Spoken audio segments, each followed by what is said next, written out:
questions of any kind, shape, color, and or description? Who have something they want to get off of their collective chests? Yes, sir. Mr. Richard. The Romanism that we're studying Yes. back on page 76, paragraph 23. Is that a form of decision theology? People outside the church, how we can come. Well, not really, because there doesn't really need to be a conscious decision made. What they're saying there is that it's basically if you're good enough. The question was if the section that I did last, the baptism of desire. Okay, in other words, these are non-Christians, but they have this feeling that, well, they want to be good, you know. And they want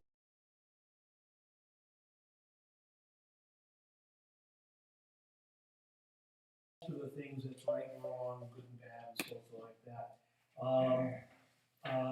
And well, they think, you know, I probably should.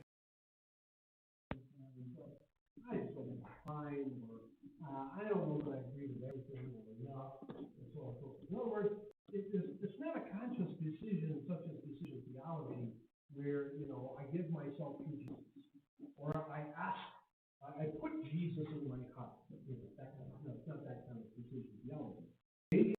Osmosis. In other words, you're in an area of the world where Christianity is common, or you.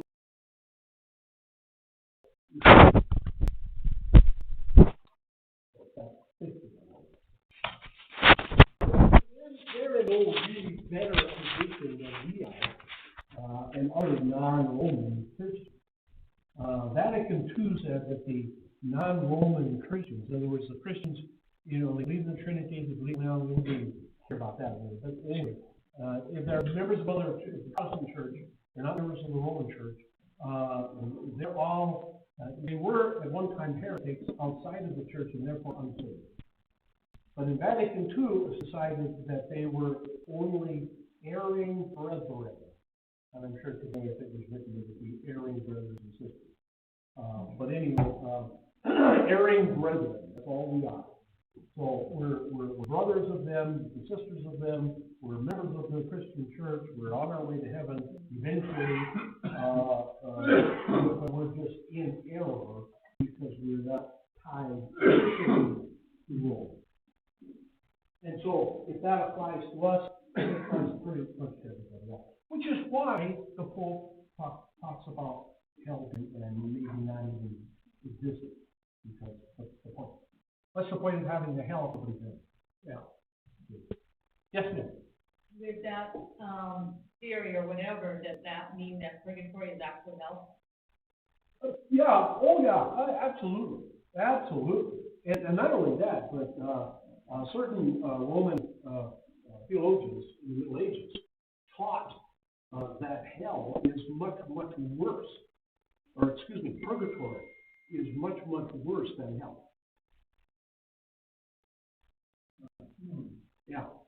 And the difference being hell was unending, where purgatory eventually, depending on, you know, how long you're there, but depending, you know, could be millions, could be billions of years, you eventually get out.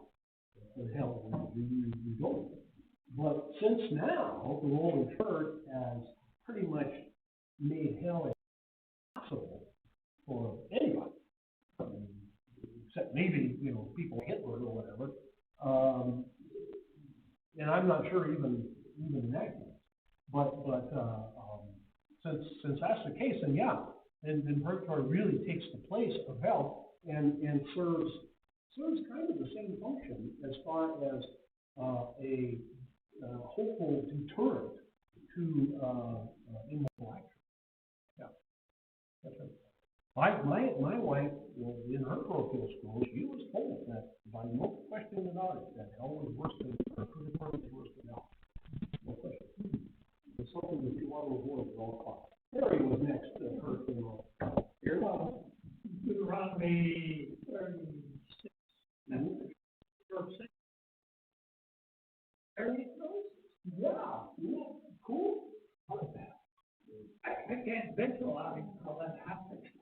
God points at the ground, you know, and basically puts the body there and covers it over.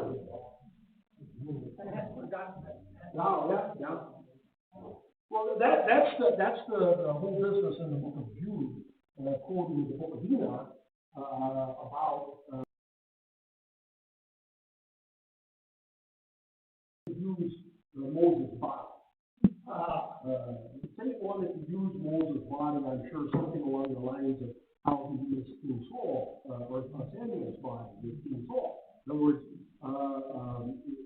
it wasn't Samuel's body, but it was a demon who looked to Saul like Samuel. The devil wanted to do something like that, with Moses' body, and the second member of the Trinity, Michael, who is God, coupled with Satan in a sense. We don't know what kind of fight that was, but it was some kind of quarrel, argument, fight, whatever, and Jesus won, and God then buried Moses. Now, there are all other scholars, Christian scholars, that believe that God had buried Moses, and the devil went to dig him up. And that's when the fight was. And then God took Moses bodily into heaven, which is why he could appear bodily at the transfiguration. But the long and short of it is we don't know. All we know is that God buried Moses, and we know there was a dispute between Satan and Jesus, or Satan and second member of the Trinity, over the body. And Jesus, then what happened to Moses when he was buried and went to heaven? But it would explain why Moses and Elijah showed up on the mountain.